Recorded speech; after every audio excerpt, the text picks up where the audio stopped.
प्यारे विद्यार्थियों, dear students, मैं आज एक नया टॉपिक लेकर आया हूँ।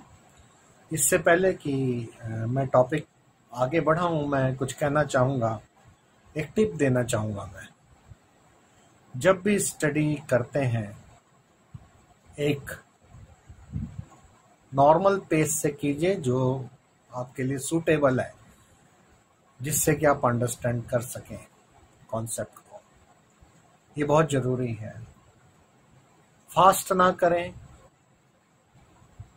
स्टडी के टाइम एक पेस मेंटेन रखें जो कि आपका इंडिविजुअल पेस होगा। जरूरी नहीं कि दूसरा स्टूडेंट जिस पेस से या जिस स्पीड से लर्न कर रहा है आप भी उसी से कर रहे हैं। सब अलग अलग हैं हम, और सबकी अपनी अपनी पर्सनैलिटी है। और हमेशा स्टडी करते समय सिंपल से डिफ़िकल्ट की तरफ जाना चाहिए। तो इन बातों का ध्यान रखिए। मैं आगे भी टिप देता रहूँगा।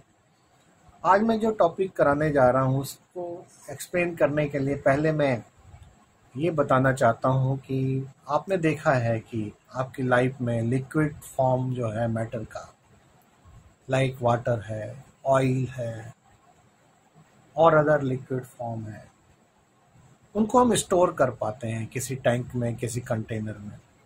और उस कंटेनर की जो क्षमता है उसको हम कैपेसिटी कहते हैं। और उसी तरह एनर्जी को भी स्टोर किया जा सकता है।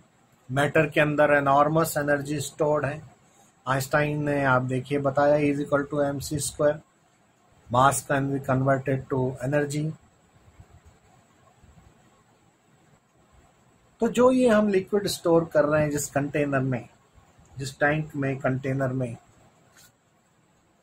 उसकी कुछ कैपेसिटी है। सिमिलरली इलेक्ट्रिसिटी है हमारे पास, उसमें इलेक्ट्रिक चार्जेस की हम बात करते हैं।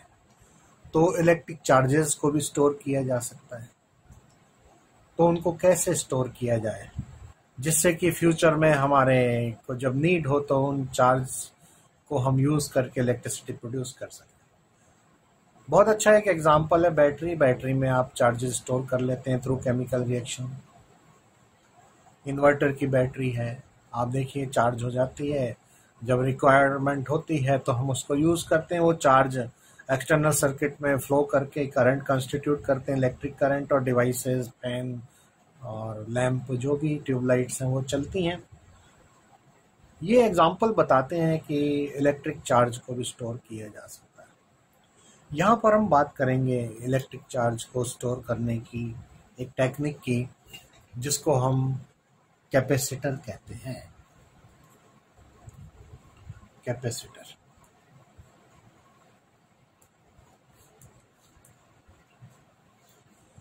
कैपेसिटर वो डिवाइस या वो टेक्निक है जिससे हम चार्जेस को स्टोर कर लेते हैं। तो जो भी हम कैपेसिटर बनाना चाहेंगे, हम चाहेंगे कि उसकी स्टोरिंग कैपेसिटी बहुत अच्छी हो। हम उसका कैपेसिटिंग पावर बढ़ाना चाहते हैं। हम उसकी स्टोरेज पावर बढ़ाना चाहते हैं। स्टोरेज कैपेसिटी कह लीजिए, क्षमता कह लीजिए। हम चाहेंगे कि ऐसी क्षमता हो कि वो ज़्यादा से ज़्यादा चार्ज स्टोर कर सके। तो इसका प्रिंसिपल क्या है ना? इसका प्रिंसिपल क्या है, ये कैसे होता है? So a device or a technique or device which is used to store the electric charge is called capacitor. तो एक बहुत ही छोटी सी बात से हम स्टार्ट करेंगे कि जब हम चार्ज देते हैं, किसी ऑब्जेक्ट को चार्ज प्रोवाइड करते हैं, तो उसमें पोटेंशियल आना श्योर ही है, आएगा ही पोटेंशियल। जब हम उसको चार्ज देंगे इलेक्ट्रिक पोटेंशियल प्रोड्यूस हो जाएगा। और बहुत ऑब्वियस है कि जैसे जैसे हम चार्ज देते जाएंगे उसका पोटेंशियल बढ़ता जाएगा, इंक्रीज होता जाएगा। बिकॉज अर्लियर हम देख चुके हैं कि potential is equal to 1/4πε Q/r। तो ये सिंपली हम जानते हैं कि V is directly proportional to Q. सो यहाँ देखिए Q is directly proportional to V. यहाँ से हम स्टार्ट करते हैं कैपेसिटर को समझना. इस साइन को जो अगर हम रिमूव करें तो हम एक कांस्टेंट यूज कर लेंगे C. इस कांस्टेंट को हम कहेंगे capacitance.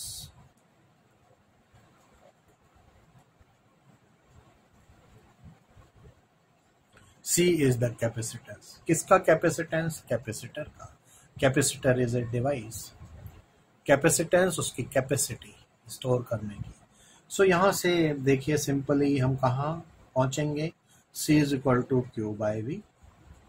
So capacitance of capacitor is ratio of charge stored divided by potential of capacitor, Q by V.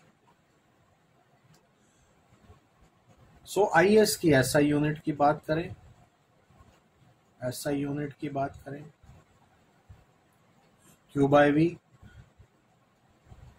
we can say coulomb per volt.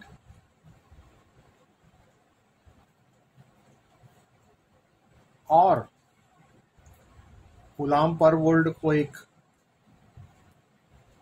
Another name दिया जा सकता है फेरेड. फेरेड इसकी ऐसा यूनिट है. सो 1 फेरेड क्या होगा? 1 farad that is 1 coulomb divided by 1 volt.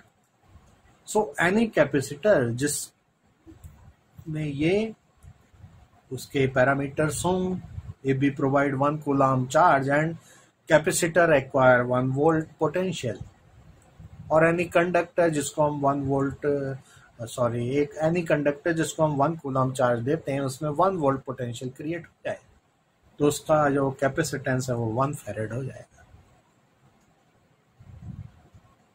So this is a definition of 1 फेरेड. Any conductor और capacitor when provided 1 coulomb charge and it acquires a property of electric potential which is 1 volt. So this is called 1 farad capacity or capacitance of capacitor or any conductor. Remember, every object or matter may have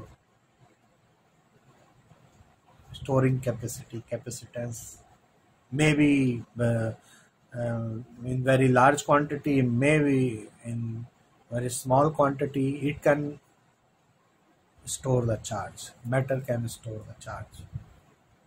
But here we are talking about good capacitor. So this is the definition of 1 farad. So this is very basic idea how this term capacitance has come into the existence through this discussion. Let us move further.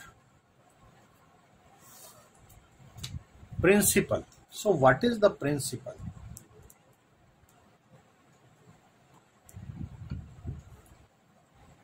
Of capacitor. Now see here again, C is equal to Q by V. We can increase capacitance by decreasing the potential. So by decreasing the potential, we can increase the capacitance. Here I take a plate. Suppose this is a plate, metallic plate.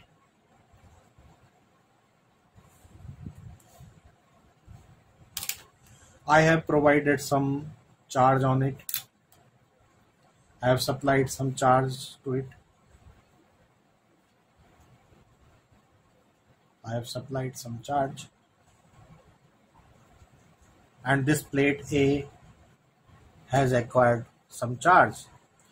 At the same time, this will have some potential V also. Now I have supplied the charge to its capacity, according to its capacity. Now further this plate can't have more charges. मैंने उतने charges दे दिए जितनी इसकी capacity थी, इसने उसको store करके रख लिया अपने सरफेस पे. इसके चार्ज स्प्रेड हो गए, वहाँ पर वो रखे हुए हैं. अब मैं इसका जो है अब मैं इसकी कैपेसिटी कैसे एनहाउस करूं?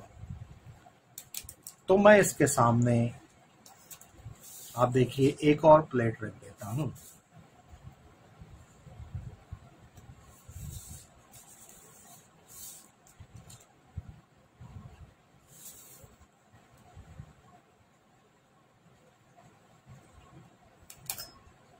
अब क्या होगा? आपको इलेक्ट्रोमैग्नेटिक इंडक्शन के बारे में मालूम है। इसके इनर साइड, इस side, this side negative charge induce हो जाएगा, और इसी प्लेट के, सपोज ये बी प्लेट है, इसके आउटर साइड में पॉजिटिव चार्ज इंड्यूस हो जाएगा, बिकॉज इलेक्ट्रॉन इस तरफ शिफ्ट करेंगे, मेटल की प्लेट है, इलेक्ट्रॉन इस तरफ शिफ्ट करेंगे, इस साइड शिफ्ट करेंगे प्लेट के, या जैसे ये इस साइड जब शिफ्ट कर जाएंगे तो ये सरफेस जो है पॉजिटिव हो जाएगा, ये सरफेस नेगेटिव हो जाएगा। सपोज इनके बीच जो डिस्टेंस है वो d है। अब आप देखिए कि फर्दर क्या हुआ, इसका पोटेंशियल डिक्रीज हो गया, क्योंकि नेगेटिव चार्ज इसके क्लोज है और पॉजिटिव चार्ज आउटर साइड है, तो ये नेगेटिव चार्ज इसके पोटेंशियल को डिक्रीज करेगा। तो जो इसका कैपेसिटेंस है, अगर फर्स्ट टाइम C1 था, अब C2 हो गया, तो इसमें जो चार्ज की क्वांटिटी बढ़ गई, स्टोर होने की कैपेसिटी बढ़ जाएगी, बिकॉज इसका जो पोटेंशियल है वो रिड्यूस हो गया।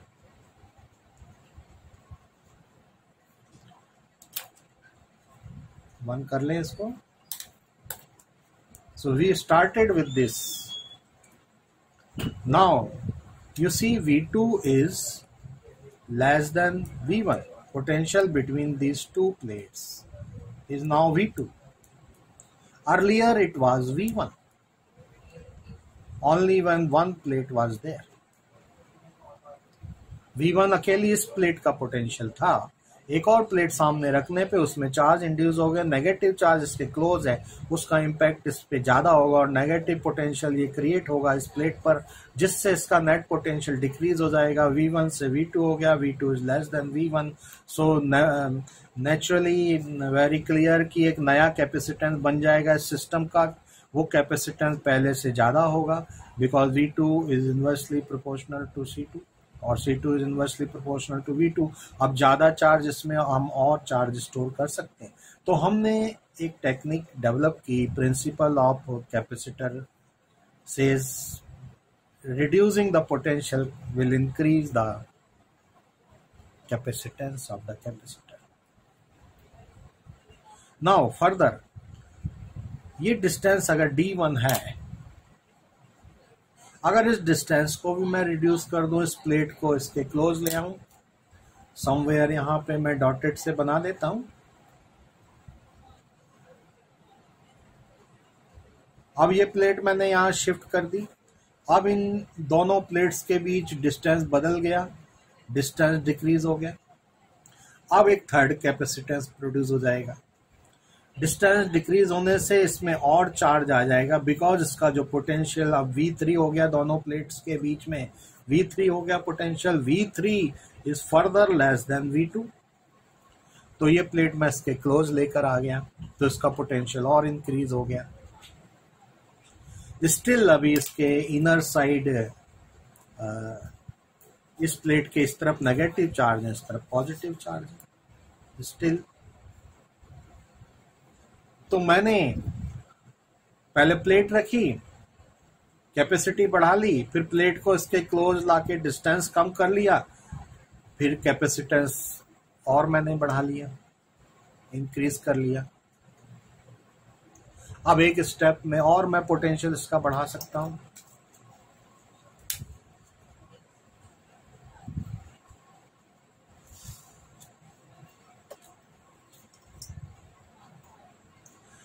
अब देखिए क्या सिचुएशन हो गई कि मैं फिर से ये फिगर बना देता हूं, इजी रहेगा अंडरस्टैंड करना।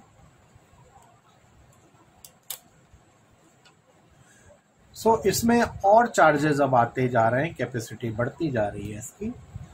दूसरी प्लेट अब इसके क्लोज है, काफी क्लोज ले आए हैं और इस प्लेट के इनर साइड नेगेटिव चार्ज है वो भी ज़्यादा हो गए हैं और आउटर साइड पर पॉजिटिव चार्ज भी ज़्यादा हो गए हैं। ये डिस्टेंस जो है हमारा D2 डिस्टेंस था दोनों के बीच, जो कि D2 is less then D1। तो नेगेटिव चार्ज और इम्पैक्ट कर रहे हैं इस पे, नेगेटिव इसके पॉजिटिव पोटेंशियल को डिक्रीज कर रहे हैं because potential net potential is algebraic sum. अब मैं क्या करता हूं कि इसकी आउटर सरफेस को मैं अर्थिंग दे देता हूं, अर्थ से जोड़ देता हूं। अर्थिंग कर दिया मैंने। अर्थ करने से इस प्लेट के जो इस साइड पर जो पॉजिटिव चार्ज है वो अर्थ हो जाएंगे। अर्थ हो जाने के बाद क्या सिचुएशन बनेगी देखिए, फिर से मैं इस फिगर को फिर से बना लेता हूं। अब अर्थ करने के बाद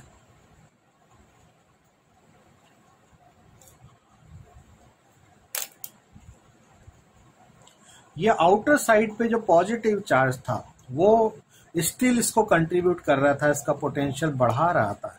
कॉन्सेप्ट कहता है पोटेंशियल जितना डिक्रीज करेंगे कैपेसिटेंस बढ़ता चला जाएगा।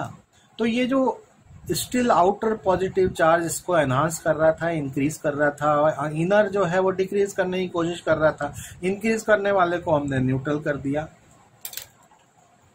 वो चार्ज सारा अर्थ में चला गया। तो अब जो ये इंक्रीज कर रहा था तो फर्दर एक और कैपेसिटेंस, नया कैपेसिटेंस बन गया C4 और ज्यादा चार्ज Q चार्ज और ज्यादा स्टोर हो गए और एक नया पोटेंशियल इनके बीच में V4 डेवलप हो गया। यहाँ पर अभी V3 था, V4 is less than V3, further potential और डिक्रीज हो गया दोनों प्लेट्स के बीच में। Still distance we can say distance is D2, अभी D2 कम किया हुआ डिस्टेंस है इस स्टेज का। पोटेंशियल V3 से और डिक्रीज हो गया V4, तो इसका कैपेसिटेंस, सो हमने देखा C1 बहुत कम कैपेसिटेंस था। फिर हमने एक प्लेट रख दी, उससे इलेक्ट्रोमैग्नेटिक इंडक्शन से नया कैपेसिटेंस इस सिस्टम का बन गया जिसका कैपेसिटेंस बढ़ गया। फिर उसके बाद फर्दर हमने क्या किया, इस प्लेट को इसके पास ले आया, डिस्टेंस कम करने से अब एक इस कॉन्फ़िगरेशन का इस कैपेसिटर का नया कैपेसिटेंस बन गया जो C3 है। अब फर्दर हमने इसको अर्थ कर दिया, अर्थ करने से ये जो पॉजिटिव चार्ज था ये अर्थिंग हो गई, इसका न्यूट्रल हो गया ये आउटर सरफेस। तो हम देख रहे हैं कि अब और कैपेसिटेंस बढ़ गया। ऐसे करते करते हमने कैपेसिटेंस बढ़ा लिया।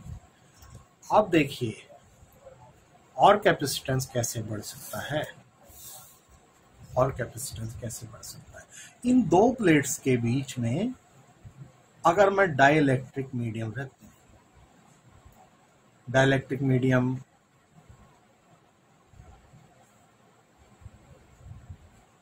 इन दोनों प्लेट्स को, ये जो प्लेट्स हैं A एंड B, इनको मैं बीच में एक डाइलेक्ट्रिक मीडियम पूरी तरह इसके बीच में मैं फिल कर दूं।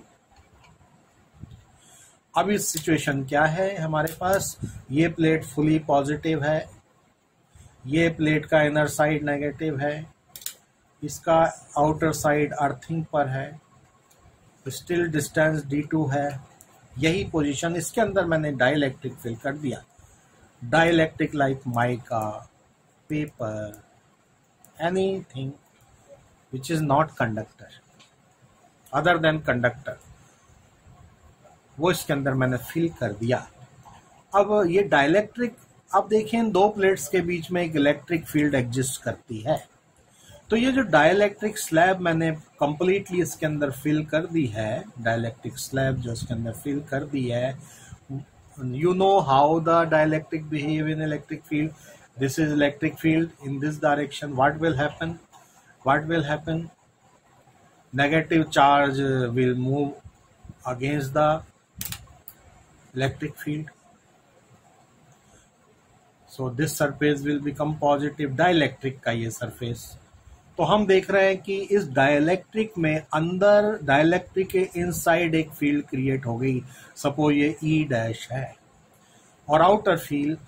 नाउ इन दो प्लेट्स के बीच में अब नेट फील्ड क्या हो जाएगी, E is greater than E dash. We know कि डाइलेक्ट्रिक के अंदर जो फील्ड बनती है एक्सटर्नल फील्ड से कम होती है, तो नेट फील्ड क्या हो गई, external field minus field inside the dielectric. So E n अगर जो है वो E से लेस हो गया। इलेक्ट्रिक फील्ड शुरू स्टार्टिंग में E था यहाँ पर, ठीक है, यहाँ पर सपोज E था। सो अब क्या होगा, इलेक्ट्रिक फील्ड रिड्यूस हो गई दोनों प्लेट्स के बीच में। सो फर्दर एक और नया पोटेंशियल और बन जाएगा, this is V5 and V5 is less than V4, therefore नया कैपेसिटेंस आ गया C5, this will store Q5 charge and potential between plates is V5 is less. So मैंने कई स्टेप्स में एक टेक्निक लगाते लगाते इस कॉन्फ़िगरेशन, जिसको हम कैपेसिटर मान के, कैपेसिटर वही जो चार्ज को स्टोर करे कैपेसिटर है, बट स्पेशली जब हम डिजाइन करते हैं और उसके प्रिंसिपल को समझते हुए हम डिजाइन करते हैं तो उसकी कैपेसिटी बढ़ती चली जाती है। आप देखिए कैपेसिटर इन दो प्लेट्स के बीच, ये जो मैंने डाइलेक्ट्रिक मीडियम फिल किया, ये कंप्लीटली फिल किया। मैं अपनी रिक्वायरमेंट के अकॉर्डिंग टू माय रिक्वायरमेंट मैं इसके इन दो प्लेट्स के बीच में पार्शियल भी फिल कर सकता हूं। इन दो प्लेट्स के बीच में डाइलेक्ट्रिक मीडियम पार्शियल भी फिल कर सकता हूं।